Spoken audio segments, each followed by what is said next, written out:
Hello friends, आज मैं आपके साथ इकोनॉमिक्स और स्टैटिस्टिक्स का एक और टॉपिक लेके आया हूँ और टॉपिक का नाम है characteristics of a good classification.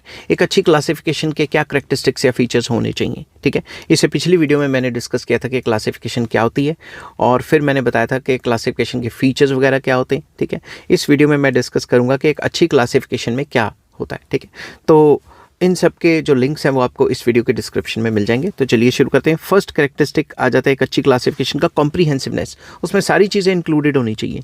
Classification of the raw data should be so comprehensive that each and every item of the data gets into some group और क्लास। तो कॉम्प्रीहेंसिवनेस का मतलब है सारे के सारे डाटा को इंक्लूड करके क्लासिफिकेशन करनी है। ये नहीं कि भाई क्लासिफिकेशन करते हुए 4-5 डाटा इधर उधर कर दिए या गायब कर दिए। समझ गए बात? तो ईच एंड एवरी आइटम को क्लासिफिकेशन में जगह मिलनी चाहिए। No item should be left out, किसी भी आइटम को हम छोड़ेंगे नहीं। ठीक है, एक अच्छी क्लासिफिकेशन की ये निशानी है। नेक्स्ट आ जाता है क्लैरिटी, वेरी इंपॉर्टेंट।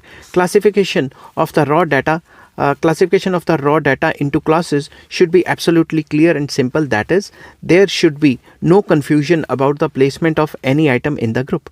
तो ये क्लैरिटी होनी चाहिए। जैसे मान लो मैंने अपने इलाके से 1000 जो लोग हैं उनका डाटा इकट्ठा किया, तो मुझे क्लैरिटी होनी चाहिए about their age, about their education qualification, या फिर अबाउट देयर मेल फीमेल कौन है, क्योंकि उसी हिसाब से तो मैं क्लासीफाई करूंगा। अगर मैं किसी और आइटम को किसी और ग्रुप में डाल दूंगा तो वो तो खराब क्लासिफिकेशन होगी ना।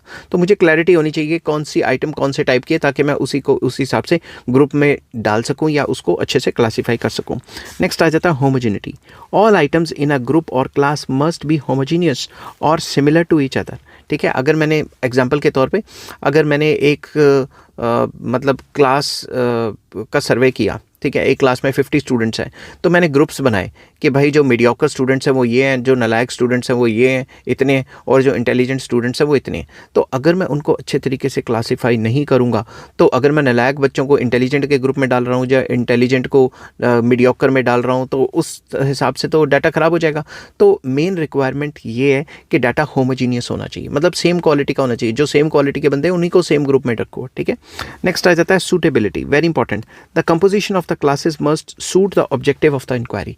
तो क्लासिफिकेशन इस हिसाब से करो कि जो आपकी इंक्वायरी है, जो आप काम करना चाहते हो, जो आपकी रिसर्च है, उसको सूटेबल रहे। ठीक है, आप जो रिसर्च करना चाहते हो वो किसी और तरीके से है और आपने क्लासिफिकेशन किसी और तरीके से कर दी, तो इस हिसाब से तो काम नहीं ना चलेगा। नेक्स्ट आ जाता है stability. A particular kind of investigation should be based on the same set of classification.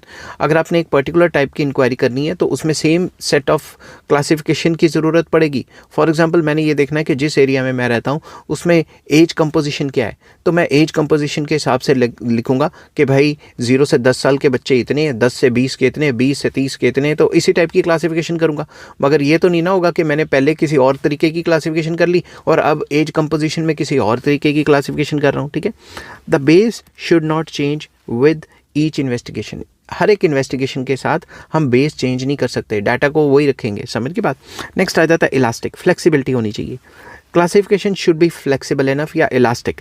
There should be a scope for change in the classification depending upon the change of purpose or objective of the study। अगर आपकी purpose या objective of the study change हो गई है तो data जो है वो क्लासिफिकेशन के लिए थोड़ा बहुत फ्लेक्सिबल होना चाहिए, ताकि आप उसको according to your study change कर सको। समझ की बात?